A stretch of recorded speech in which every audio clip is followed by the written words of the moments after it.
Tuli, Sipahijala. Road from Bisramganj Bazar to Chikonchera via Bar Kubari. School building at Latia Chera High School, circuit house building, additional classroom and boundary wall of Chorilam High Secondary School. একটু আগে আমরা এগুলো একের পর এক আমরা করলাম এবং এই অনুষ্ঠানের আয়োজক সিপাহীজলার ডিএম এন্ড কালেক্টর এবং এই অনুষ্ঠানে আমাদের মাঝে উপস্থিত আছেন যিনি একটু আগে ওনার মূল্যবান বক্তব্য আমাদের সামনে রাখলেন আমাদের ত্রিপুরা সরকারের মাননীয় ট্যুরিজম মিনিস্টার ট্রান্সপোর্ট এবং ফুড মিনিস্টার শ্রী সুশান্ত চৌধুরী মহোদয় উপস্থিত এই জেলার মাননীয় সভাধিপতি শ্রীমতী সুপ্রিয়া দাস দত্ত মহোদয়া উপস্থিত শ্রীমতী অন্তরা সরকার দেব উপস্থিত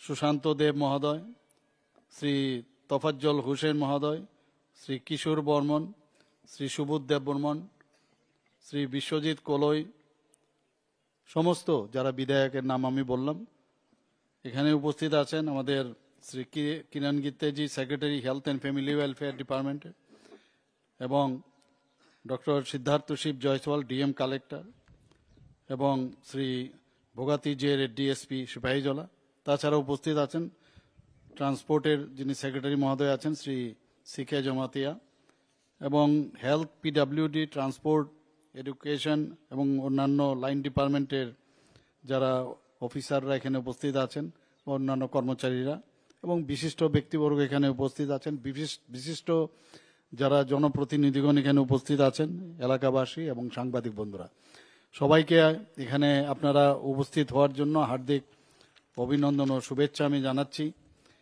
অত্যন্ত আনন্দের বিষয় আমি বলবো যে এইরকম একটা উন্নয়নের যে আমাদের যশস্বী প্রধানমন্ত্রীজি নরেন্দ্র মোদীজি বারবার বলেন অ্যাক্ট ইস্ট পলিসির মাধ্যমে বলছেন যদি অষ্টলক্ষ্মীও নাম দিয়েছেন আমাদের যে 8টা আমাদের যে নর্থ ইস্টের স্টেট আছে সেই 8টা স্টেটের যদি ডেভেলপমেন্ট না হয় তো ভারতবর্ষ ডেভেলপ হবে না এখানে যিনি অ্যানাউন্স করছিলেন উনি বলছিলেন যে জেলা প্রতিটা জেলাও যদি ডেভেলপ না হয় তাহলে ত্রিপুরা স্টেটও ডেভেলপ করবে না তো আমরা সেই দিশায় আমরা কাজ করছি প্রতিনিয়ত মাননীয় মন্ত্রী বাহাদুর বলেছেন যে স্কাই ইজ দ্য লিমিট অন্তহীন ডেভেলপমেন্ট মাননীয় প্রধানমন্ত্রীজি এবার ওনার যে লাস্ট যে 15 অগস্টের ভাষণে উনি বলেছেন যে infrastructure development is of living এর যে বিষয় উনি কিন্তু খুব ভালো করে এটার মধ্যে জোর দিয়েছিলেন ইজ অফ লিভিং মানে একটা ব্যক্তির বা একটা কমিউনিটির যা যা দরকার এটা শহরেই হোক গ্রামেই হোক সেই জায়গার তার সমস্ত যে ফেসিলিটিসগুলো আছে সেগুলো আমাদের ডেভেলপমেন্ট করতে হবে আমি আজকে এখানে পিএম ডিভাইন যেটা prime minister development initiative for north east এই যে প্রকল্প এখানে শুরু হলো আমরা বিধানসভার মধ্যে প্রায়শই বিষয়ে অনেকে অনেক প্রশ্ন করেন বিধায়করা কথা বলেন আমাদের মন্ত্রী বাহাদুরও তার উত্তর দেন যে ড্রাগ আমাদের জন্য ড্রাগ এডিকশনের যে একটা বিষয় সেটা নিয়ে আমরা বারবার 2018 আগে আমরা বলেছি যে নেশাযুক্ত ছিল আমরা আসার পরে আমরা বললাম নেশামুক্ত তবেই কিন্তু আমরা বিভিন্নভাবে কিভাবে তার থেকে আমরা বেরিয়ে আসতে পারি যারা আচ্ছন্ন আছেন ড্রাগ নিয়ে তাদেরকে আমরা কিভাবে এই যে ইজ অফ লিভিং আমরা দিতে পারি ভালোভাবে থাকার তার বিষয়ে আমরা নানাভাবে আমরা প্রকল্প আমরা ব্যবস্থা আমরা নিয়েছি যোজনা নিয়েছি আমরা জানি যে এটা একটা সামাজিক ব্যাধি এর থেকে বেরিয়ে আসা অনেক সময় আমাদের ব্যক্তিগত জীবনে আপনি দেখবেন এটা পাড়াতেই হোক বা অফিসেই হোক আমি জানি না অফিসের কথা আমার জানা নেই স্কুলেই হোক সেখানে ইয়াং জেনারেশন দেখবেন একজন ব্যক্তি যে নাকি অলরেডি এডিক্টেড সে খুঁজতে থাকে আর কাকে ধরা যায় একা এই এডিকশনটা অনেক সময় এই যে সেন্টার অফ মানে যে ফিলিংস ইফোরিয়ার যে ফিলিংস সেটা কিন্তু একা অনেক সময় আনন্দ পায় না তো আরেকজনকে খুঁজে তো এইভাবে চলতে থাকে বহু লোককে এইভাবে সেটা ছড়িয়ে যায়। আমি এবার বিধানসভার মধ্যে একজন গল্পও বলেছিলাম যে কিভাবে অনেক সময় এই ড্রাগের উপর অনেকে আসক্তি হয়। বিলুনিয়াতে সেখানে একটা ফুটবল মাঠ, সেটাকে সিনথেটিক যে টার্ফ যে ফুটবল গ্রাউন্ড, সেটার ইনোগ্রেশনে করতে গিয়েছিলাম। সেখানে একটা ছেলে, সে যখন হাফ টাইমের সময় সে বলল কি যে I was a very good student. অনেকে বলে, বিরোধীরা অনেক সময় বলে যে এই ড্রাগস যে আছে সেটা যেহেতু এখানে চাকরি নেই, চাকরির কারণে অনেকে ড্রাগসের পেছনে ঘুরে এবং ড্রাগসে এডিক্টেড হয়। কিন্তু আমি একটা উদাহরণ আপনাকে দিচ্ছি, বিধানসভায় এবার বলেছি যে ওই যে ব্যক্তি, ও বলছে I belong to a very well to do family, আমি একটা ভালো ফ্যামিলির থেকে আমি বিলং করি, and I was a very good student as well as I was a very good food player. কিন্তু আমি সবসময় এটা আমার সেন্টার অফ অ্যাট্রাকশনের একটা সবসময় একটা ফিলিংস আমার কাছে থাকতো যে আমি যেখানে যাব আমি আমাকে সব মানুষ আমাকে দেখুক। তার জন্য এই নেশার উপর তার এটা মানে আকৃষ্ট হতো। সেটা খেলে নিজেকে মনে করতো কীরকম, বুঝতেই পারছেন, খাওয়ার পরে তো যা খুশি বলা যায়। তো এতে করেও কিন্তু নেশা আস্তে আস্তে অনেককে নেশার আচ্ছন্ন করে। তো শুধু একমাত্র এরকম না যে যারা মানে চাকরি পাচ্ছে না, ফ্রাস্ট্রেশনে ভুগছে, সেটা হয়তোবা আছে, কিন্তু এইগুলোর দিকে তো আমরা দেখছি। কিন্তু আমরা দেখেছি স্কুল কলেজে অনেকের মধ্যে কিন্তু এই ধরনের লোককে আইডেন্টিফাই করা ইজ ভেরি ইম্পর্টেন্ট। আমি অনেক জায়গায় অ্যাওয়ারনেস প্রোগ্রাম হয়, সেখানে আমাদের স্কুল কলেজের যারা টিচাররা আছেন তাদেরকেও আমরা বলি আপনারা আইডেন্টিফাই করুন কতজন অ্যাবসেন্ট কেন হচ্ছে, যারা অ্যাবসেন্টই তাদের আইডেন্টিফাই করুন কেন হচ্ছে, তাদের গার্জিয়ানকে ডাকুন। পাড়ার মধ্যেও আমরা নিজেদেরকে নিয়ে আমরা ব্যস্ত থাকি, মহল্লাতে আমরা যখন থাকি নিজেদেরকে নিয়ে আমরা ব্যস্ত থাকি, কিন্তু আমাদেরও দায়িত্ব আলটিমেটলি। এটা কিন্তু আগুন যেমন বাড়ির পাশে যখন আগুন লাগে, আমি যদি মনে করি এর বাড়িতে লেগেছে আমার এখানে কিচ্ছু হবে না, তাহলে কিন্তু আমরা মূর্খের স্বর্গে বাস করি। আমাদেরও ভাবতে হবে এই আগুন আমার এখানে, এক্স্যাক্টলি সেম ওয়ে যে ড্রাগ এডিকশন যে হচ্ছে সেটা আস্তে আস্তে করে আমার বাড়িতেও ঢুকতে পারে, সমাজের সব জায়গার মধ্যে ঢুকতে পারে। আমাদের দায়িত্ব সেটা বর্তায়, আমরা সেটা করি না। আমরা করি না, যখন এক্সট্রিম হয় তখন এটা নিয়ে আমরা হইচই করি। তো সমস্ত জায়গার মধ্যে আমাদের ত্রিপুরাতে কিন্তু ক্লাব কালচার আছে, ওয়েস্ট বেঙ্গল এবং ত্রিপুরাতে বহুদিন ধরে ক্লাব কালচার আছে। তো ক্লাবের যখন আমরা মিটিং টিটিং হয়, এইবারও একটা প্রোগ্রাম আমরা করেছি, কয়েকটা প্রোগ্রাম হয়েছে মায়ের গমন নিয়ে, তাদেরকে প্রাইজ দেওয়া হয়েছিল দুর্গাপূজা উপলক্ষে। সেখানেও আমি ওনাদের কাছে বলেছি যে আপনারা কিন্তু দায়িত্ব অনেক বেশি, দেখুন কোন জায়গার মধ্যে কোন ছেলে কোন জায়গায় কোন বাড়িতে বিক্রি হয়, সেটা পুলিশ দিয়ে কিচ্ছু হবে না, কত করা যাবে। কিন্তু আপনারা যদি আরো বেশি সজাগ হন তাহলে এই সরকারের যে আমাদের এজেন্সিগুলো আছে তারাও কিন্তু আপনাদের হেল্প করবে। এটা একটা কিন্তু বিরাট মানে আমি বলবো একটা যুদ্ধ ঘোষণার মতো করা উচিত। কারণ একটু আগে আমাদের ডিএম সাহেব এবং অন্যান্য বক্তারা বলার চেষ্টা করেছেন যে শুধু ড্রাগ খেলেই হবে না। আমাদের সেক্রেটারি মহোদয় বলেছেন সেই ড্রাগের সাথে সাথে এখন ইনজেক্টেবল একই আপনার সিরিঞ্জ দিয়ে অনেকে নিচ্ছে, তাতে করে হিপাটাইটিস, এইডস, HIV এগুলো হচ্ছে। তো একটার সাথে কত সমস্যা, মানে আমি বলবো যে এটা একটা খুন করার মতো অবস্থা হয়ে আমি বলবো। মানে আস্তে আস্তে আস্তে করে একটা লোককে এবং ওই ফ্যামিলিকে একদম শেষ করে দিচ্ছে সেখানে। কাজে আমাদের দায়িত্ব কিন্তু অনেক বেশি। এবং ঠিক আছে, আমরা রিহ্যাবিলিটেশন সেন্টার এখানে করছি, এখানে মাননীয় প্রধানমন্ত্রীজির কারণে আমরা এখানে প্রায় 121,90,00,000 টাকা আমরা এই ডোনার মিনিস্ট্রি PM ডিভাইন যে প্রকল্প সেখান থেকে আমরা পেয়েছি। আর বাকি যে টাকা সেটা প্রায় টোটাল আমরা এখান থেকে সেন্ট্রাল গভর্নমেন্ট আমাদের দিচ্ছে আউট অফ 121.90 লাখের মধ্যে 86 crore 12 লাখ ওনারা দিচ্ছেন, আর বাকি টাকা কিন্তু আমরা স্টেট গভর্নমেন্ট আমরা দিচ্ছি। তো যৌথভাবে সেটা সেই নিয়ম অনুসারে আমরা এটা করছি। আমার এত ভালো লাগলো যখন এখানে ডিএম সাহেব আমাকে দেখাচ্ছিলেন যে এবং ইঞ্জিনিয়ার সাহেব বুঝাচ্ছিলেন আমাকে যে ডি অ্যাডিকশন সেন্টারও এইরকম হতে পারে। আমাদের কাছে একটা ডি অ্যাডিকশন সেন্টার আছে, কোনো রকমে প্রায়ই যায় সেই নরসিংগড়ে ছোট আকারের। কিন্তু এটা যখন হবে, এটা শুধু সিপাহীজলার জন্য না, এটা রেফারেল সেন্টার হবে ডি অ্যাডিকশনের জন্য। সুইমিং পুল থাকবে, ওনাদেরকে অ্যাওয়ারনেস থাকবে, যোগা থাকবে, তাদেরকে ভালোভাবে মানে কিভাবে ডিএডিক্ট করা যায় তারও ব্যবস্থা থাকবে, ডাক্তারবাবুরা থাকবে। একটা G+4 বিল্ডিং হচ্ছে, ভাবা যায় যে সিপাহীজলার মতো জায়গার মধ্যে এসে আগে আগরতলা বেস ছিল, আমরা এটাকে সিলেক্ট করেছি। আমরা বিধানসভার মধ্যে এখানে বলা হয়েছে যে আমরা সমস্ত ডিস্ট্রিক্টের মধ্যে একটা একটা করে আমরা এই ধরনের রিহ্যাবিলিটেশন সেন্টার আমরা করব। বলার করা, এখানে আমি কন্ট্রাক্টর সাহেব আছেন এখানে, আমি ওনাকে বলবো, দেখেছিলাম, আমি জানি না এখন আছেন কিনা, সময়ে যেন কাজটা শেষ হয়। কারণ আমাদের কাছে মানে টাইম ইজ রানিং আউট, আমাদের কাজটা কাজের মধ্যে হতে হবে। আমি এর অনেকগুলো আমাদের প্রজেক্ট আছে, আমার মাননীয় মন্ত্রী বাহাদুর বলছিলেন যে ওখানের আমাদের যে ত্রিপুরা সুন্দরী মায়ের যে ওখানে যে মন্দিরের যে এখন নতুনভাবে আমরা তৈরি করছি, এখনো শেষ হচ্ছে না। আমি বলবো যে অ্যাজ আর্লি অ্যাজ পসিবল, এটা ডিলে করবেন না, বলুন যে করবই, একটু পরিশ্রম বাড়ান, বেশি কাজ না নিয়ে বরং যেটা করবেন করুন সেটাকে, তাহলে আমরাও সময়ের মধ্যে আমরা সেটা দেখতে চাই, আমাদেরও ভালো লাগবে, নেক্সট টাইম আমরাও ইন্সপায়ার্ড হব সেটাকে করানোর জন্য।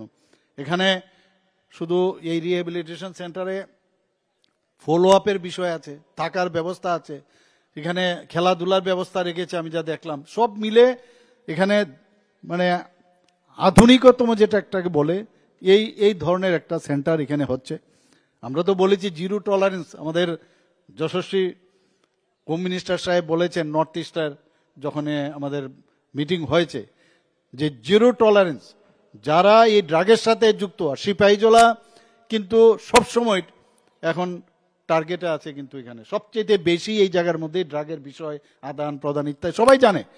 আমি ডিএম সাহেব যখন এখানে পোস্টিং পাই আমি বলছি আপনার কিন্তু বিশাল দায়িত্ব, এটাকে আপনার ঠিক করতে হবে। ঠিক আছে, ভালো 100% এখানে প্রাইম মিনিস্টার আবাস যোজনা আপনি সাকসেসফুল হয়েছেন, তো চাইল্ড ম্যারেজ থেকেও আপনি চেষ্টা করছেন, সব এগুলো তো আছে। পাশাপাশি আমি সব করলাম, সব ধরনের উন্নয়ন হলো, কিন্তু এই ধরনের যারা অ্যাটাকিং যে এজেন্টসগুলো আছে, অ্যাটাকিং যে ফ্যাক্টর, সেটা যদি আমাদের ওইদিকে যদি আমরা নজর না দেই তাহলে বড় বড় বিল্ডিং বানিয়েও লাভ হবে না, শান্তিও হবে না। কারণ এটা তো গেল একটা দিক, law and order, for example আমি বলছি, ল অ্যান্ড অর্ডার যদি আমাদের ত্রিপুরাতে ঠিক না হয় তো কেউ বাইরের থেকে আসবে না এখানে। আমি বহু জায়গার মধ্যে আমার কথা হয় যে আমাদের ফুটফল যে এবার আমাদের ট্যুরিজম মিনিস্টার এখানে আছেন, উনি আপ্রাণ চেষ্টা করছেন ট্যুরিজমকে এখানে বাড়ানোর জন্য, কিন্তু যখনই মানে দিল্লিতে আমি কথা বলছি যে আমাদের এখানে ইন্ডিয়াতে ইভেন বাইরের থেকে যখনই আমরা মাঝে মাঝে অনেক সময় খবর পাই যে ইন্ডিয়াতে বাইরের থেকে ট্যুরিস্ট এসছে, হয়তো বা বাইরেও হয়, এটা ইন্ডিয়ার বাইরেও হয়, কিন্তু আমরা আমাদের কথাটা বলবো, যখন কোনো বাইরের থেকে ট্যুরিস্ট হয় আসে, তার সাথে কোনো একটা অঘটন যদি হয়, সেই খবরটা কিন্তু সারা পৃথিবীতে যায় যে ওইখানে ইন্ডিয়া সেফ না। সিমিলারলি ত্রিপুরাতেও আমরা চিন্তা করব যে মানুষ যখন বাইরের থেকে আসবে, সেফ জোন, সেফ এরিয়া, তাহলে মানুষ আসবে। এর জন্য ল অ্যান্ড অর্ডার আমরা যেভাবে মেনটেন করেছি এখানে ত্রিপুরাতে এখন সর্বনিম্ন 28টা রাজ্যের মধ্যে নিচের দিক থেকে আমরা 3 নম্বর স্থানে আছি, এবং বিভিন্ন যে প্যারামিটার সেটাও কিন্তু আমি বিধানসভায় বলেছি, সব দিক দিয়ে আমাদের যে অপরাধের সংখ্যা, অপরাধের পার্সেন্টেজ অনেক অনেক কমেছে এখানে। হয়তো বা 1-2টা ঘটনা হয়েছে, সেটা আরেক দিক, কিন্তু এই ঘটনাকে আপনি যদি টিভি স্ক্রিনে দেখেন ভারতবর্ষের বা পৃথিবীর সমস্ত কান্ট্রিতে দেখবেন বড় বড় ডেইলি ঘটনা ঘটছে, কিন্তু আমাদের এখানে ছোট জায়গা হওয়াতে কি একটা ঘটনা বলে এখানে আইনের মানে শাসন নেই ইত্যাদি বলতে থাকে, কিন্তু আপনার ডাটা দেখতে হবে, পার্সেন্টেজ দেখতে হবে। এখানে আজকের যে ট্রাফিকের যে সমস্যা হচ্ছে, এখানে দুর্ঘটনা হচ্ছে, তো আমি আশা করি এই যে আজকে একটা সেন্টার এখানে হলো আমাদের ট্রান্সপোর্ট ডিপার্টমেন্টের, সেটা কিন্তু আমাদের জন্য, এবং এই জায়গাগুলো যে এটাকে ব্ল্যাক স্পট বলা হয়, ব্ল্যাক স্পট জোন, সেইগুলোর মধ্যে আমরা আরও বেশি নজরদারি করতে পারবো এই যে ইনস্টিটিউটটা হচ্ছে। তো আমরা চেষ্টা করছি স্কুলের বিষয়ে, আমি যেখানে যাই আমি বললাম হচ্ছেটা কি, আগে কি হয়েছে আমি বুঝি না, সব জায়গায় গিয়ে দেখি একটা বাউন্ডারি নেই, টিনের সে ছাদ, মানে টিন দেওয়া, সে পুরনো। তা আমাদের পক্ষে তো সুবিধা হতো, 35 বছরে যদি কিছু করে যেত তাহলে আমরা দেখছি যে আমাদেরও আরও 35 বছর লাগবে যদি ঠিকঠাক করতে হয়। তো বহুত আমরা করছি, যেখানে বাউন্ডারি নেই বাউন্ডারি দিচ্ছি, ক্লাসরুম নতুন করে করছি। তো আমরা চেষ্টা করছি যে মানুষের যে এই যে ইজ অফ লিভিং যে ব্যাপারটা বলছি, সেটা আমরা আগামী দিন আমরা নিশ্চয়ই করব। ওদেরকে ভোকেশনাল ট্রেনিংয়েরও এখানে ব্যবস্থা করা হয়েছে, এবং আমি আশা করি যারা ফ্যামিলির, আমি বলবো যে বহু জায়গার মধ্যে আমি যখন ইলেকশনের সময় ডোর টু ডোর গেছি বিভিন্ন জায়গায়, সেখানে বহু জায়গার মধ্যে মা বোনরা বলছে আমাদের ছেলেদেরকে বাঁচান, ভোট আপনি নিন, কোনো অসুবিধা নেই, কিন্তু আপনি কাইন্ডলি আপনার ছেলে মেয়েদের বাঁচান। কিচ্ছু কন্ট্রোল থাকে না, একেবারেই কন্ট্রোল থাকে না। তো ওদের পেইনটা আমরা বুঝি। আমার বাড়িতেও যখন এই ধরনের ঘটনা হবে, সেই পেইনটা আমার থেকে বেশি কেউ বুঝবে না। আমরা চেষ্টা করছি, এখানে সাংবাদিক বন্ধুরা আছে, তাদেরকেও আমরা বলবো যে আরও বেশি এর জন্য আপনারা প্রচার করুন, প্রসার করুন, যাতে করে এই যে আজকে এই যে বেদি, তার থেকে যেন আমরা মুক্ত হতে পারি। ঠিক আছে, চাকরির থাকবে না, চাকরির আমরা ব্যবস্থা করছি, একদিকে দেখুন চাকরির ব্যবস্থা করছি। বারবার আমরা বলছি এই গভর্নমেন্ট আসার পর সরকারি চাকরি 13,000-13,000-এর উপর আমরা দিয়েছি। কাজে চাকরি দেই না এরকম না। আমাদের আউটসোর্সিং যদি আপনি দেখেন, আমাদের ডিআরডব্লিউতে যদি দেখেন, প্রচুর চাকরি বিধানসভার মধ্যে বলা হয়েছে, চাকরি দিয়ে আপনি শেষ করতে পারবেন না। আমাদের এখন যারা কর্মসংস্থানের ব্যবস্থা করছে, এখানে আমার মা বোনেরা অনেকে আছেন, আপনারা দেখুন 4,000 মাত্র এই এসএসজির গ্রুপ ছিল, আর আমাদের এখনই কত আছে, 56,000 আমাদের গ্রুপ হয়ে গেছে। আপনারা ভাবুন, এর মধ্যে প্রায় 4.5 যারা মহিলারা আছেন তার মধ্যে ইনভলভ হয়েছেন। আমরা মহিলা সশক্তিকরণের কথা বলছি। ত্রিপুরাতে কিন্তু আমরা যা দেখাচ্ছি, সারা ভারতবর্ষের মধ্যে মানুষ বলছে না, ত্রিপুরা এমন একটা জায়গায় ওনারা আমাদের একটা মডেল স্টেট হিসেবে আমরা দেখাচ্ছি। রাস্তাঘাটের কথা বলেছেন, ন্যাশনাল হাইওয়ের কথা বলেছেন, ট্রেনের, আপনার যদি ট্রেনের কথা বলুন, এখানে তো বললাম 20টা ডোমের মতো, আমি নিজে কয়েকবার গেছি 20টা ডোমে বসার পরে আমি ফটো তুলে আমার কয়েকজন বন্ধুকে আমি পাঠিয়েছিলাম, দেখো আমরা কোন ট্রেনে আছি। বলে আপনি কি বিদেশে আছেন, জিজ্ঞেস করছিল। আমি বললাম আরে না না, আমি এখান থেকে ধর্মনগর যাচ্ছি, এটা ত্রিপুরার মধ্যে আগরতলার থেকে এই ট্রেন যাচ্ছে। কত ভালো লাগে। আর স্বচ্ছতা অভিযান, মাননীয় প্রধানমন্ত্রীজি বলছেন যে স্বচ্ছতা ছাড়া হবে না। এবং আমি এবার ক্লাবের যে একটা মিটিং হয়েছে রবীন্দ্র ভবনে, আমি ওনাদেরকে বলেছি আপনারা তো ভালো লাইটিং করেছেন, ভালো প্যান্ডেল বানিয়েছেন, এর জন্য পুরস্কার পেয়েছেন। আমি ওখানকার মেয়র সাহেবকে বলেছি আপনি আরেকটা খুলুন, যে আপনার এরিয়ার মধ্যে যদি ড্রেন ফেনের ইত্যাদি জায়গায় পরিষ্কার পরিচ্ছন্ন থাকে, তার জন্য প্রাইজ আমরা দেব প্রতি বছর, তার একটা ব্যবস্থা করুন, আমিও আপনাদেরকে সাহায্য করব। কারণ আমরা কিন্তু চলে যাই ড্রেনের ভিতর গিয়ে দেখবেন ওই সমস্ত মাদক দ্রব্যের সে বোতল পড়ে থাকে, অনেক সময় আবর্জনা পড়ে থাকে, ঘর থেকে বেরিয়েই ফেলে দেয় ড্রেনের ভিতরে। তো এর জন্য একটা মানে নিজের যে বিষয়, সেটা কিন্তু আমার মনে হয় যে সবার বলা উচিত। সমস্ত রাস্তাঘাট যদি পরিষ্কার, আমরা তুলনা করি অন্যান্য দেশের সাথে, ছোট ছোট কান্ট্রিতে আমরা যাই, কি সুন্দর লাগে। আরে পরিষ্কার করতে কি পয়সা লাগে, এটা তো আমি ইচ্ছে করলে আমি পারি। নিজের জ্ঞান বৃদ্ধি করার জন্য কি সমস্যা, আমার যদি নিজের জ্ঞান বৃদ্ধি আমি ইচ্ছে করলে আমি বাড়াতে পারি। পড়াশোনা এটার জন্য তো কেউ বলতেও হয় না। কাজে নিজের ভিতরেই সব আছে, নিজেরাই যদি আরো বেশি সচেতন হই, নিশ্চয়ই আমরা আগামী দিন এক ত্রিপুরা একটা মডেল স্টেট বানানোর যে চিন্তা, সেটা নিশ্চয়ই হবে।